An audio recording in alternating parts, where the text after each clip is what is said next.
Okay, good morning everyone. Let's get started with lecture 4. Today we're going to work our way through Newton's laws with a couple of examples. Apologies, as you see, this screen is still not working. They probably have to gonna replace the projector, but I hope that this one over here is fine together with what I write on the blackboard and what you have in front of you in the handouts.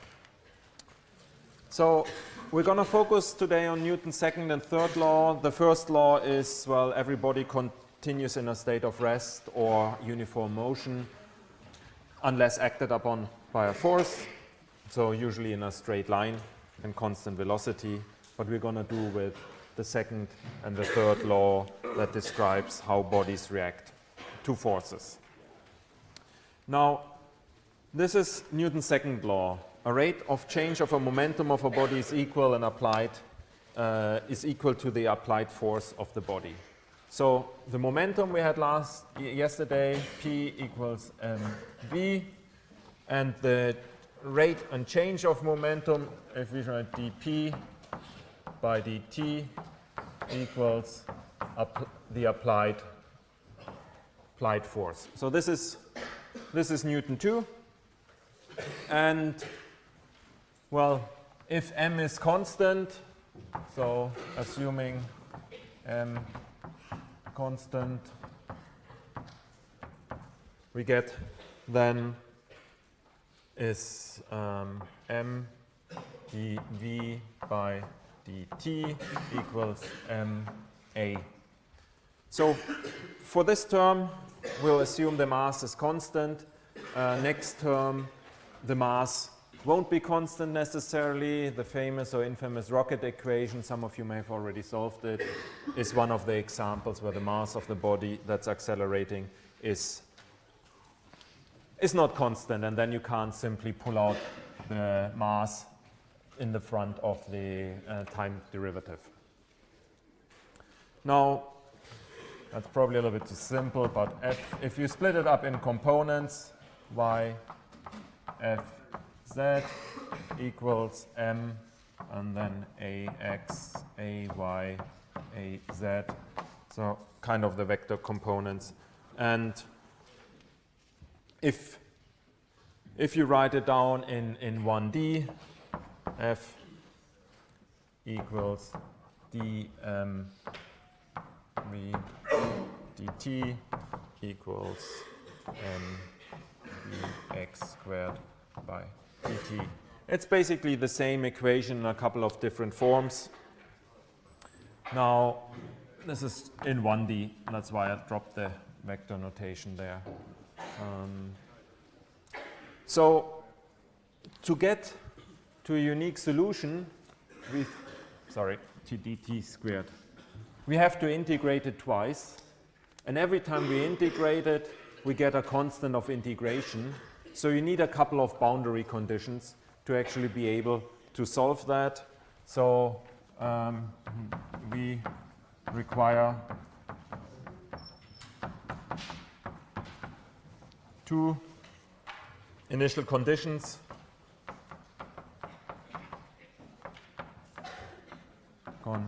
Conditions for a unique solution.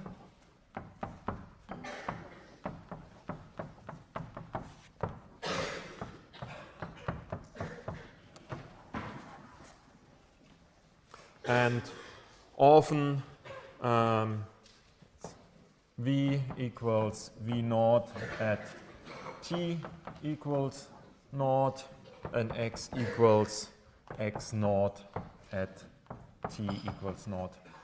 Given, if we know these things, so at a certain time here defined at 0, we are given a velocity and a position at time 0, then we can solve it pretty straightforwardly usually, but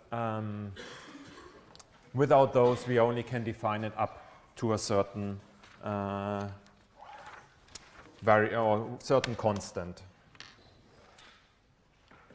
Now, Newton's third law is action and reaction forces are equal in magnitude in opposite directions. The two examples that are shown here is one an electrostatic interaction. I have to get used to that, there's no screen.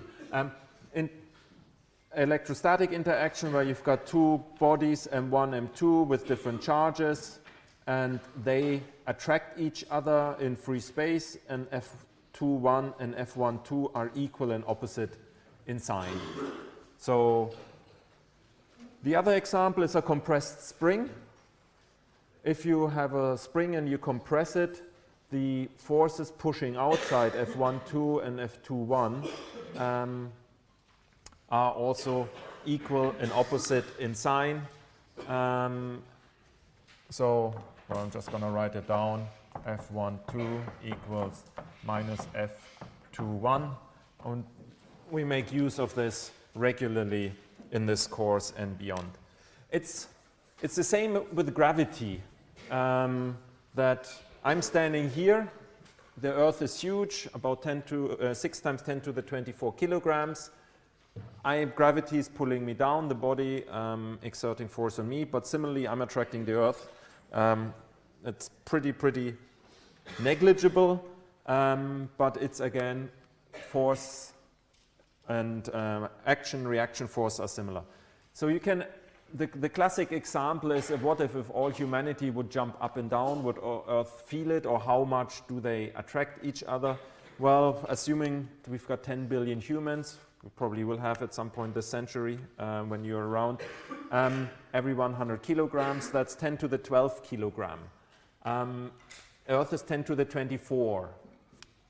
So there's a huge difference, and the classical example which you can work out if you want is if all humanity got together densely packed, assuming 2 meters or two humans per square meter, gets quite cozy, and what happens if they jump up or down half a meter? The area is pretty easy to work out. You get about 50 times 100 kilometers. That's approximately the size of Greater London. So if you push everyone together and they jump up and down, I don't know whether it's on the example sheet, but you can work out how much the Earth actually cares about that. Probably if you look at the ratio of weight of humans and the Earth with a factor of 10 to the 12 difference, you can figure out that Earth probably doesn't care much. The bigger challenge is how do those 10 billion people then leave London again? I think Heathrow would be a little bit at the capacity. Okay, now let's do a couple of examples. Conservation of momentum, and work that out. We've shown here the spring, which is compressed, mass 2, mass 1, and the two forces. We have F12, the force on M1A1, so the force on the body 1, so that's for the body 1. For the body 2, we can work out F21 equals M2A2.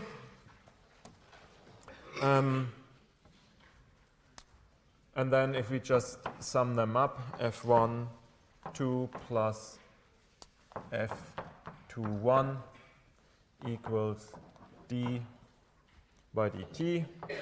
So P1 plus P2. And this is 0 from Newton 3. And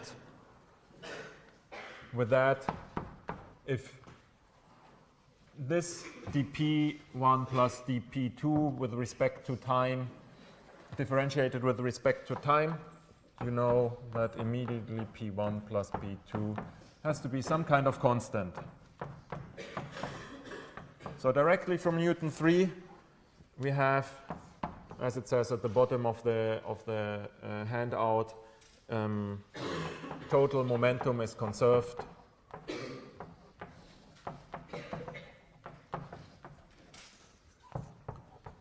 Conserved in an isolated system.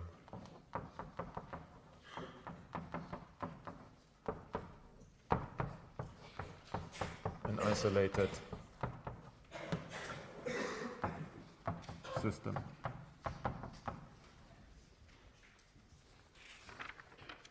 Now let's do one example where we dissect a little bit of a problem for Newton 2. How fast should we accelerate a triangular wedge to keep the block M stationary on the wedge? So we've got our table here. On top of the table, we have a triangular wedge. We have some kind of force acting on it. That's our external force. In x direction, this block has a mass m. We have a small block up here. This is mass m. This one has big mass m. And we want to figure out how fast do we have to accelerate this block such that the wedge is stationary. For the simple example, we assume no friction. And in terms of wedge, if you can imagine, if I don't move the wedge at all, it stays like that. If I move it fast enough, it's going up. And somewhere in between, which I probably can't manage to do manually, there's a acceleration where the wedge stays where it is, stays put. Now, let's take that problem apart and then starting with writing down exactly what we know. As usual, is the clearer you are in setting up the problem, the better and the easier you make life for yourself. So what do we have? We have m, the mass of the wedge.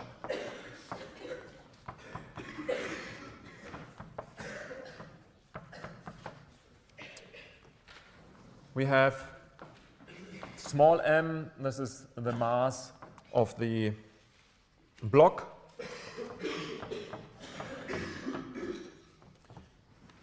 We have theta, the angle of the wedge.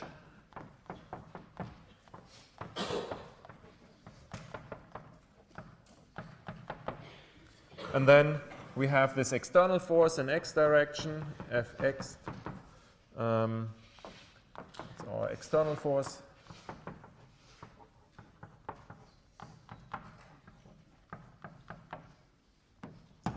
We have Fi, an internal force. That's what the two bodies do to each other, the wedge and the block.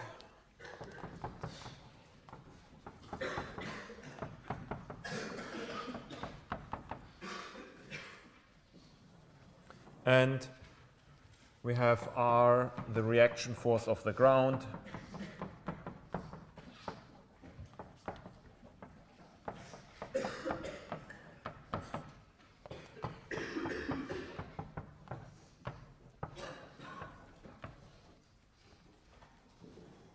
So this is, well, I'll quickly draw. You have it on your slides. Kind of the internal force is perpendicular here. And we have the external force there, so that is Fi. And as usual, we should have some kind of coordinate system, x and y. I choose x horizontally and y vertically. Now, with many physics problems, it makes sense before you start and dive into the numbers to think about what do you expect. We have a frictionless system, and you can assume a couple of extreme cases, and that's crucial for many physics problems as kind of sanity check. What happens if you go to the extreme parts of the spectrum? Now, an extreme part would be here, for example, if the wedge would be 0. The theta, the angle would be 0. So you probably can immediately guess what external force is needed to satisfy the conditions. No, none. F external is 0 because there's no need, or nothing is driving the block down the hill, if you like. The other extreme is if we go to theta infinity, with our theta 90 degrees, if we go to this one, to make this block not slide down, you can imagine that the external force is diverging, going to infinity, for the block to actually not slide down vertically. So this is kind of allows you for a sanity check to think about, before you start working out the math, is what would you hope that comes out in the end. Now let's work quickly through this example and see what the result is. Now we have the horizontal. I'll separate it out in x and y. That makes life a little bit easier. Horizontal on the block. We've got the external, which is only in x direction. And then we have to consider the force of the internal force, sine theta, that is parallel to the x-axis, ax, acceleration of the big block in x direction. And if I do that vertically, same vertical on m, let's just label that equation 1. We have the direction force pointing up. This one is pointing, Fi cos sine theta is pointing down. And mg, this is the force, or the mass Earth acceleration is pointing down. This is 0 because there's no vertical acceleration on the big block. We can do the same on the horizontal on the block. On the block. Horizontal on m, on the block m. Horizontal, we have F internal sine theta equals max, small a, so that's the acceleration the block gets, and vertical on the little one, Fi cos theta, so now we're only looking in the up and down component, minus mg is its own weight that's pointing down, is may. So let's just label those equation 4, equation 3, and no, sorry, that's not equation 3. That's equation 3, and that's equation 2. Now, for the block to be stationary, we know what we have to get for ay. For the block to be stationary, the ay has to be 0. It can't neither slide up, increase, or go down. And for the acceleration in x direction, both have to be the same. They have to be matching. Otherwise, again, the block would move up or down, or they would separate or go through each other. Now, if we look here, we know that ay equals 0, so we can rewrite the internal force.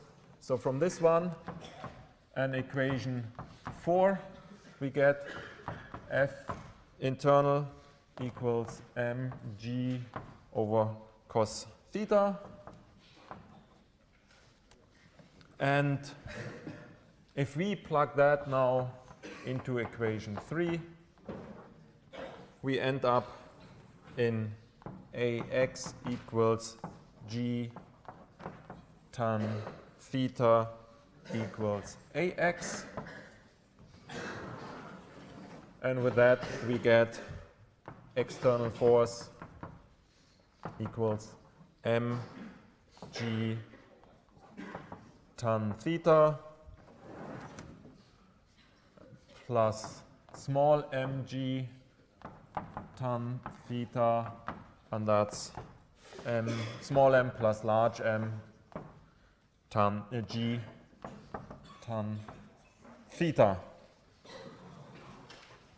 And if you draw that out via tan theta and f of x, or the external force, it basically starts small and then it just diverges when we go to 90 degrees.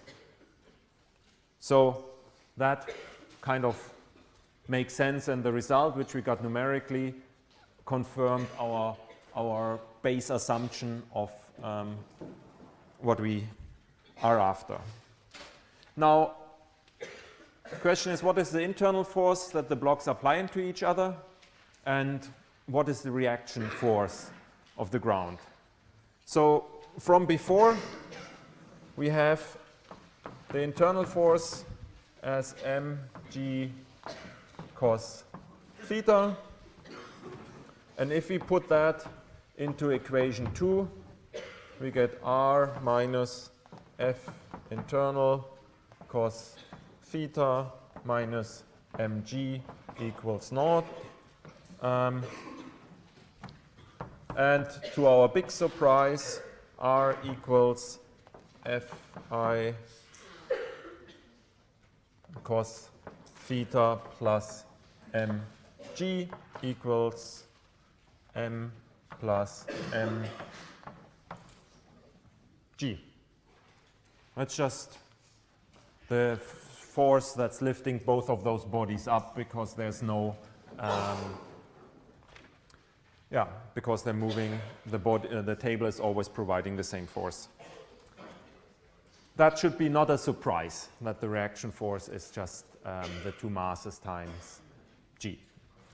Now, the classic example is, well, we did without friction, neither air friction nor friction of the block on the wedge. If you include that, you get an extra component parallel to the surface. So we're not going to work that out here. If friction, so get F component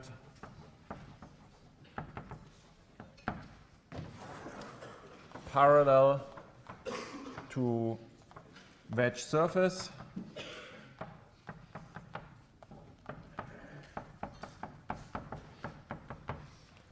And the result is that Fx goes to a finite value.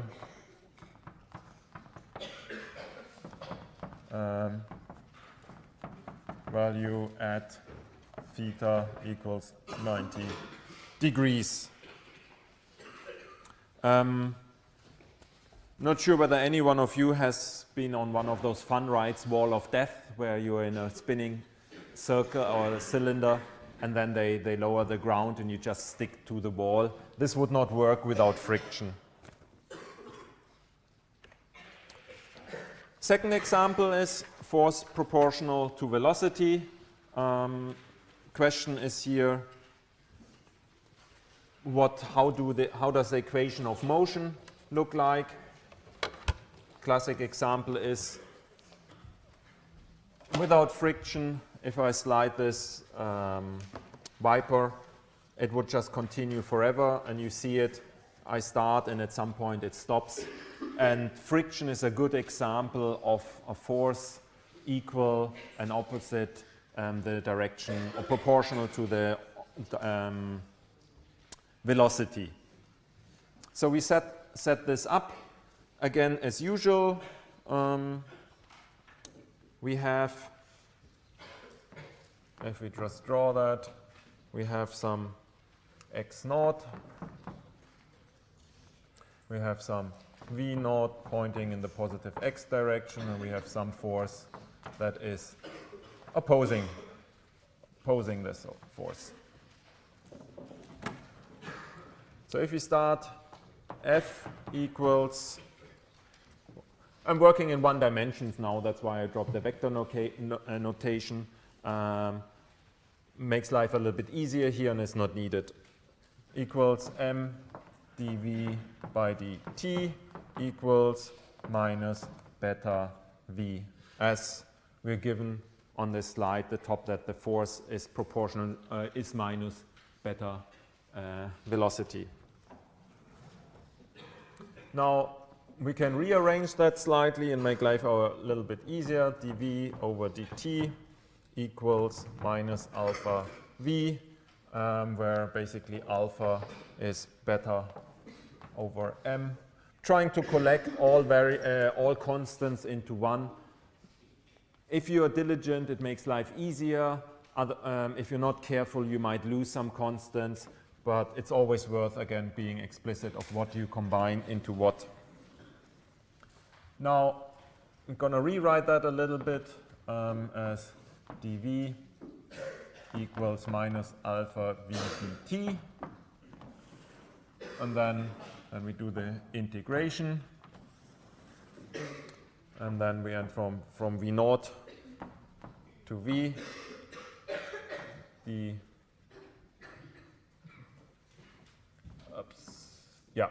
And I'll move that v over dv over dt. Sorry, dv over v equals minus alpha from 0 to t dt. These primes or these markers are just to show that this is not the same t, to avoid confusion.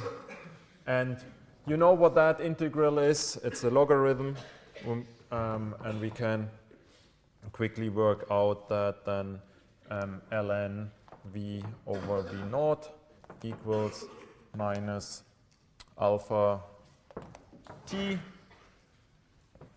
Take the exponential, and we end up with v equals v0 e minus alpha t.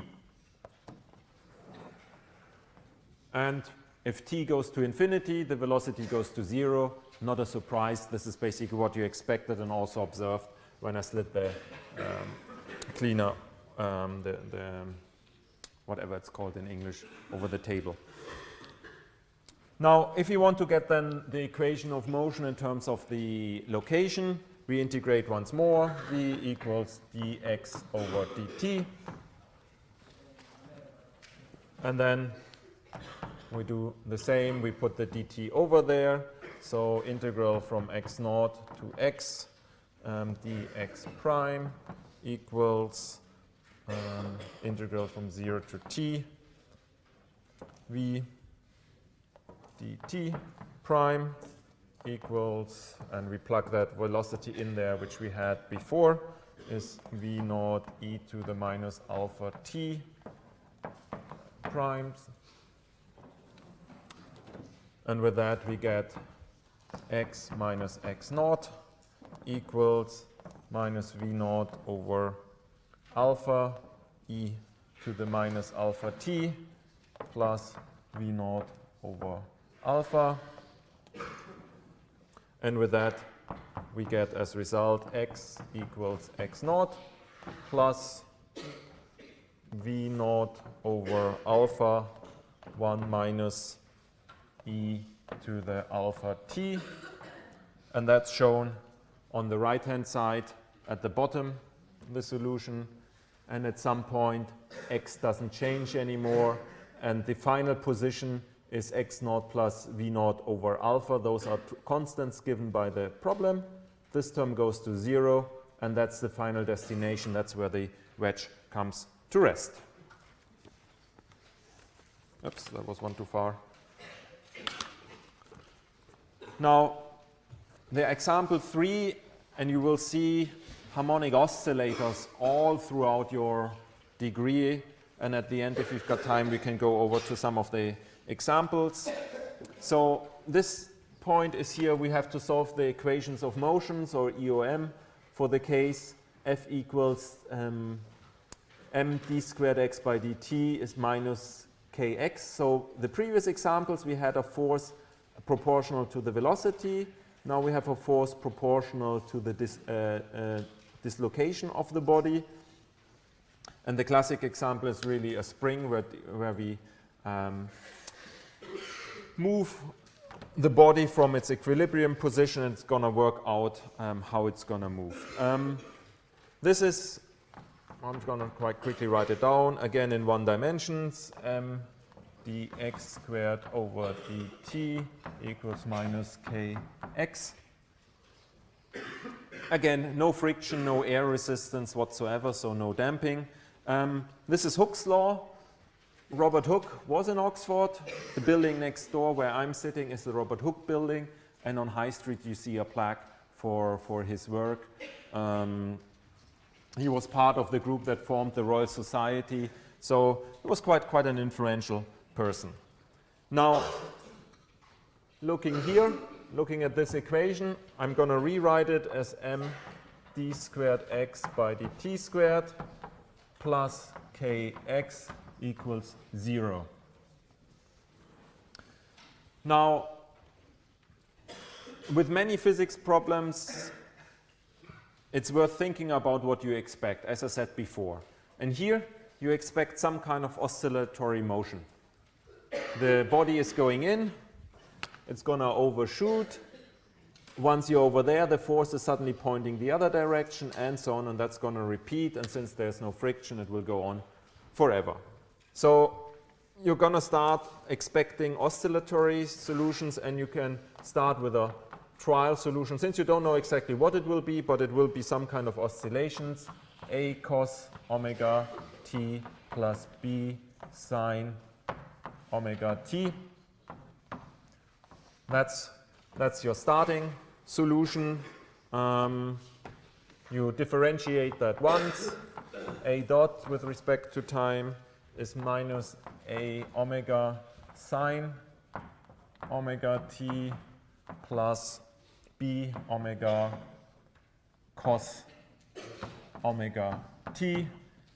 Be sure that you know your differentiation of sine and cos and where the minus appears and where it disappears. We'll do that a second time. Double dot equals minus a omega squared cos omega t minus b omega squared sine omega t. Now, if you now look at this term, which we have basically in here, so that's mx double dot, and this term, which we have here, and plug them together, we arrive at x double dot equals minus omega squared x. So if you compare those two terms, we've got a is carried through, so that's just like in the initial term. What we gain is an omega squared, and if we plug that in with omega squared equals k over m. So this is one way of solving this. There are alternative ways. You can basically write it slightly different. X equals x naught cos omega t plus phi. The logic there behind is you have some kind of maximum amplitude between this cosine works, and you've got some kind of time offset that decides where in time your maximum is. And if you expand that, so expand,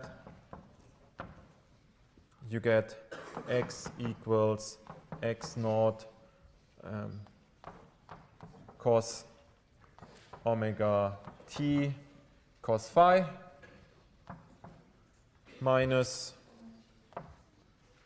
sine omega t sine phi. Sorry for squeezing it in here. And then you can immediately again compare the terms and see what is what. And you will find out that a equals x naught cos phi, b equals minus x naught sine phi, and x naught squared equals a squared plus b squared, and tangent phi equals minus b over a. So those are equivalent. As I said, this is kind of the amplitude of the oscillation. This is the phase phi, and then we have omega as angular frequency.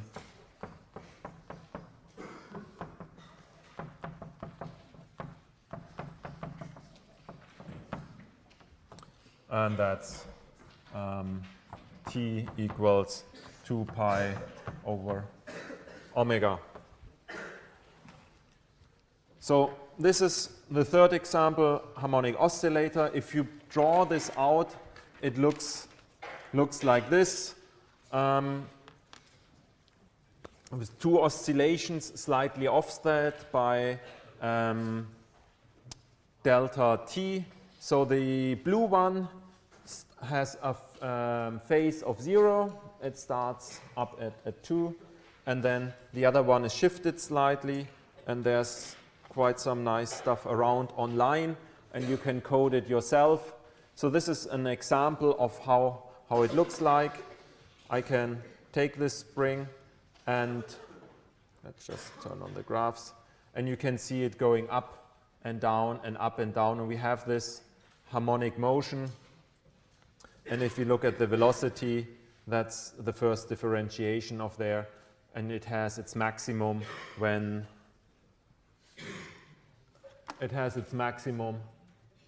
the position is 0. So when the spring would be not extended at all at its base motion. And you can play around in these things. You can make the mass heavier, then it's moving slower. And you can see what happens if you go the other direction. So these are things you can find online, you can play with, you can code yourself. It's often quite a good idea to visualize what's happening. Now let's go on. Final thing is energy conservation in one dimension. We start with the work done on a body by a force F. So the work done from moving, let's draw that. So I have some kind of one dimension where this is our x-axis. We have x1, we have x2, and I have a body with mass m that sits here at x1, and I move it over to x2 by some kind of force that is acting, well, whatever direction. I'll point it in that.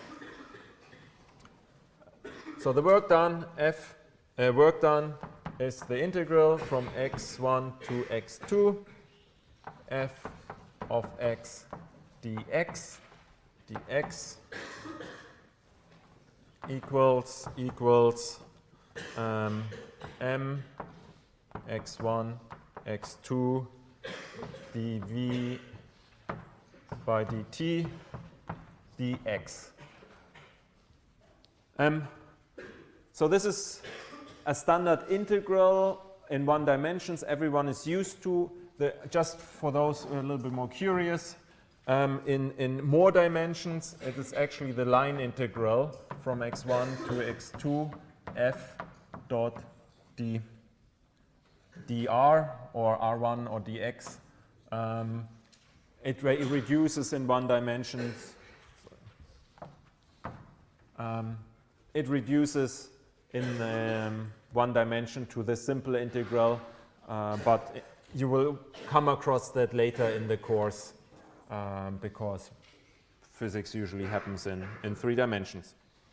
Now, if we go too small, so how do we deal with this? So the question is, how are we going to deal with this? Now, if we go too small infinitesimal displacement, dy to d dx, we can actually rearrange this as dx over dt dv, and that's dx over t, t is v dv. And if we use this and we plug it back into what we had above, x1, x2, f of x dx equals m v1, v2, v dv equals 1/2 m v2 squared minus v1 squared, and that is T2 minus T1. So this T is usually a symbol for kinetic energy.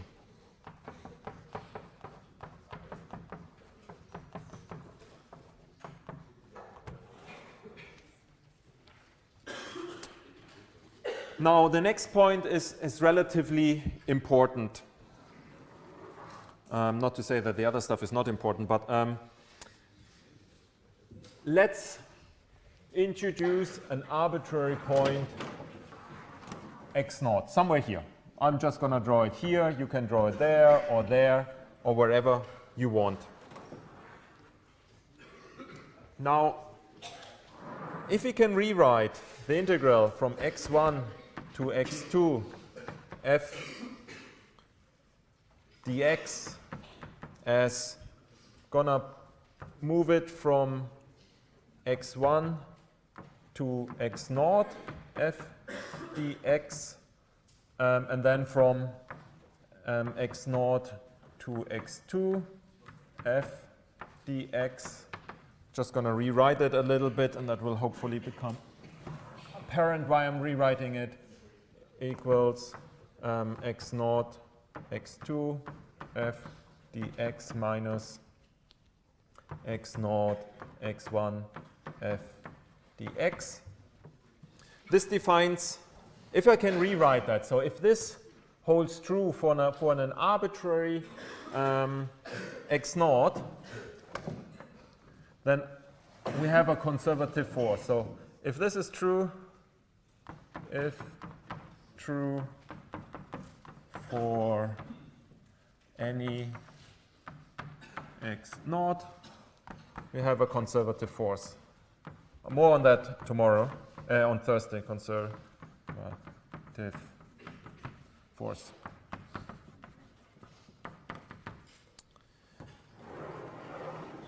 So if we plug that in what we've written here on the right-hand side about the kinetic energy, so we have T1 minus T2 minus T1 equals this, and now we're going to plug that part in we have here on the right-hand side. We get basically T2 minus plus minus 0 to x2 f dx equals T1 plus, excuse this notation, but it will come clear why I'm doing that hopefully in a second, f from x0 f dx. So now we can, now we can define a potential energy. So let's define, define potential energy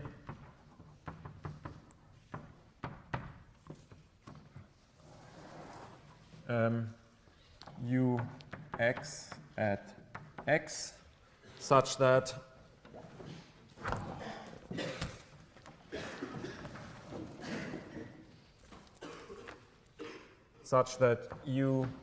ux minus ux0 equals minus x0 to x f of x.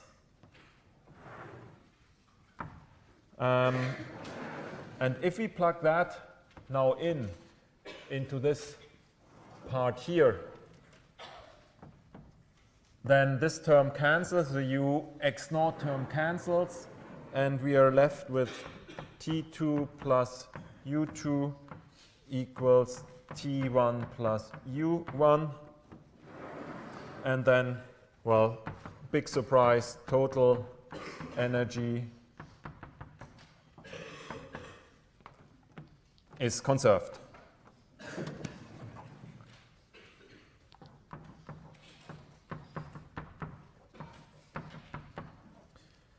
So this is, I've left this on the bottom of the slide because it's really important, the minus sign. The potential energy relative to a reference point is always the negative of the work done by the force. And that is needed for this definition that the total energy is always kinetic and potential energy is conserved. Now, in the last few minutes, quickly go over a couple of examples. We've been talking about this simple harmonic oscillator for a little bit. It plays a huge role in many parts of physics, and I'll just give a couple of examples, but maybe you know yourself more. But before we do that, we had F equals md squared x by dt squared. So that's the standard equation. Now F, we had once the spring, the restoring force for the spring. We had a force that is proportional to the velocity. So we had some kind of damping, the friction, if you like, and we can add some extra force. So this force can be quite a lot. So we had this something that is proportional to minus dx by dt. So that's kind of damping or friction, e.g. friction. But what very often happens is that you have an active component, an extra force in this one direction, the x direction, that is has some kind of frequency, different omega t, and that you apply there. It's basically, come on. So can someone think of examples of where simple harmonic motions play a role? Anyone playing a music instrument? So if you tap a string, it vibrates, and you can model that with simple harmonic oscillators. The pendulum, which we had at the beginning, is a simple harmonic oscillator. If you go back to that equation, then you can work out that it also has this sinusoidal behavior. If you do atomic force microscopy at some point during your course, the cantilever is resonating at a certain frequency. Molecular vibrations play a role, but also in engineering, oscillations play a huge role. And has anyone heard of the Tacoma Narrows Bridge? It's a bridge that can swing a little bit. And if you drive it at the wrong or the right frequency, the damping doesn't really happen in time. Engineering has gotten better over time, but this is a little bit what can happen if you don't consider oscillations the right way. So that was a bay in the US, and wind was swinging or prodding the bridge exactly at the right frequency, so it didn't get damped anymore, but the oscillations got bigger and bigger and bigger until there was some, well, you can imagine what will happen at the end.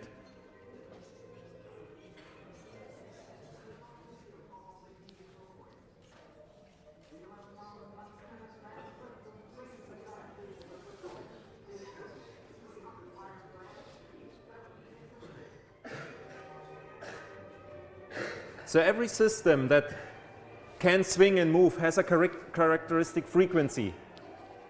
If I have a pendulum and I knot it at the exactly right way, I will get it to do all the way round. If I prod it at the wrong frequency, it's not going to go anywhere. I like how calm the people are. I'm not sure whether I would just walk away that calm.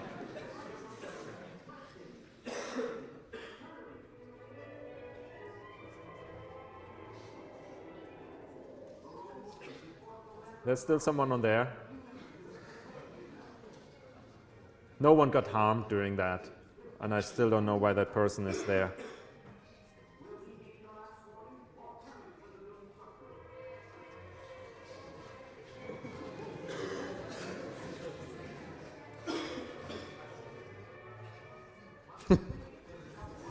Doo-doo-doom.